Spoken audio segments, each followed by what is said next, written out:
The M4 Mac Mini is a perfect computer. Yes, that is a loaded statement. Yes, there is some hyperbole in that, but legitimately, if you are somebody that is in the market for a brand new home computer or you're looking for an upgrade, this is a pretty fantastic option. Well, Gary, what makes it a perfect computer? What does a perfect computer even mean? Well, thanks for asking that myself. What this Mac Mini is it's not exactly a replacement or an update of the older M1, M2, like the older generation style of Mac Mini chassis. What this really is it's the first miniaturized version of the Mac Studio.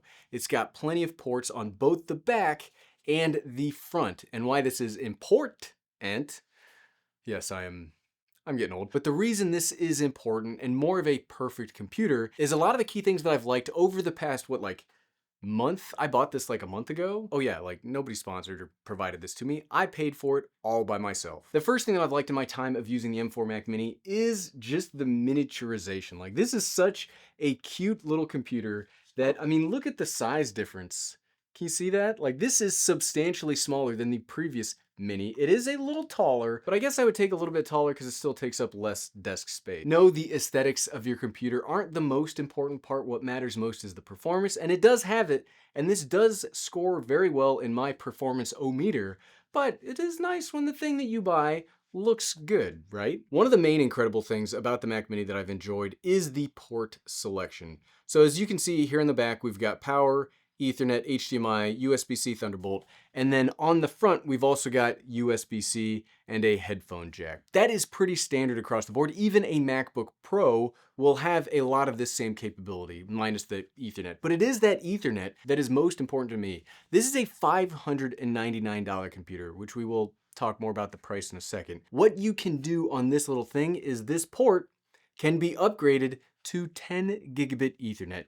Yes, I hear you typing that does not matter to most people, and you are absolutely correct. It does not matter to most people. You have to have like a specific 10 gigabit router. I'm pointing to mine, but you need a specific workflow to need that. However, I am somebody that has that specific workflow and needs that, and being able to upgrade that in a computer like this for that low of a price is pretty incredible. Okay, we can't avoid talking about it anymore. The next thing that's just phenomenal about this computer is the price. At $599, it is the exact same price as previous Mac Minis, but you get so much more at the same price. Yes, you get the M4 processor, which more cores, more power, more blah, blah, blah. We'll talk about performance in a second. It is nice that at the same price, you now have double the active memory headroom where you can run more tabs. You don't have to be as disciplined about your computer use to get good performance out of it. This is just, it's plug and go. I didn't say plug and play, plug and go. It's a different thing. We're in New Year's. At the base model, you'll get a 10-core CPU, you'll get a 10-core GPU, you'll get that 16 gigabytes of unified memory, you'll get 256 gigabytes of storage. If there was one thing that Apple still could probably do a little bit better at, maybe bumping up the storage it is 2024.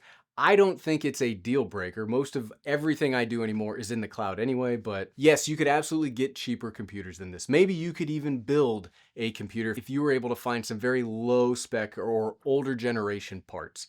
I love building computers. My custom PC's right there. I built a custom PC for my son. I am totally on board with Windows PCs, but it's just like this value is really hard to touch unless you're willing to start sacrificing on performance. When you start upgrading though, Windows is going to start getting into parity with that. Apple's upgrades are shockingly expensive. Like look at the difference here. Going from the standard base model to the model with double memory, which is 512 gigabytes of storage, that costs $200. You can buy like 512 gigabytes of storage for like a custom PC for not very much money. So as you start upgrading this, the value does kind of go down, but at the base model, this is fantastically priced. Something else I've really liked about the M4 Mac Mini is just the convenience of it. I love, love, love when I do not need to buy extra things to get my computer running. He says as you need a monitor, a mouse, and a keyboard to work with the Mac Mini, but if you have this set up already, you should just plug it in, right? But what I mean specifically is I don't like having to buy dongles or docks or anything like that to get the functionality out of my computer. One of the frustrating things about the Mac Mini was if I wanted to plug anything from my desk into this computer, it had to go onto the back, which did kind of suck. I really like the convenience of having some of these ports here in the front. Would an SD card have been nice? Yeah, sure, but how many people legitimately need SD cards? Besides that, I mean, you could just plug in your phone directly to the USB-C if you want to transfer large files. People with iPhones will just transfer their photos and videos over AirDrop. You don't exactly need the SD card. It would have been nice, but the convenience of the headphone and the USB-C on the front, combined with the small size where you could I don't know, you could duct tape this on the bottom of your desk and literally never see the computer. I think the convenience and just the usability of this Mac Mini it's so good. Okay, though, I do have a dislike, and it is a nitpick. I get it that this is just such an annoying nitpick. And when we talk about the ports, I wish there was a single USB-A. I get it. It's not that big of a deal, and it is me complaining, maybe just to complain, but I still have keyboards that are USB-A. I still have some mice that are USB-A. Even just a single USB-A port on the back would have been nice. I can already hear people complaining in the comments. Just give me this one, right? Let me complain about not having USB-A for at least one more. Give me 6 more months on complaining about it, and then I'll stop. I promise. Yeah. And then the performance has been very good also. Take that with a grain of salt. I don't do much performance-wise on a computer. I'm going through a master's degree program right now, which is why I have no time to make YouTube videos. Going back to school has been difficult. Who knew? But I do things on there that's Microsoft PowerPoint, Excel, some things through Virtual Desktop, Power BI, nothing too insanely resource intensive.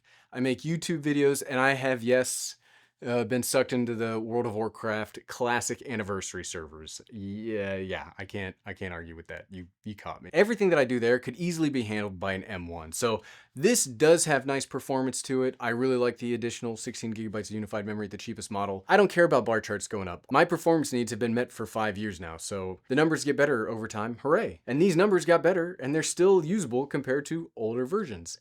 Look, at the end of the day, the M4 Mac Mini is a valuable addition over the M1 Mac Mini or over previous generations. The power and the performance are going to be, if you need it, you know you need it. But for the rest of us that don't care, the convenience, the price, the ports, all of that comes together with something that I do think is a worthwhile upgrade over previous generations. I very rarely have the time to turn on the camera and make videos anymore, but this impressed me so much that I had to carve time out to talk to you about this today. It's so good, and I recommend it. Thanks for watching.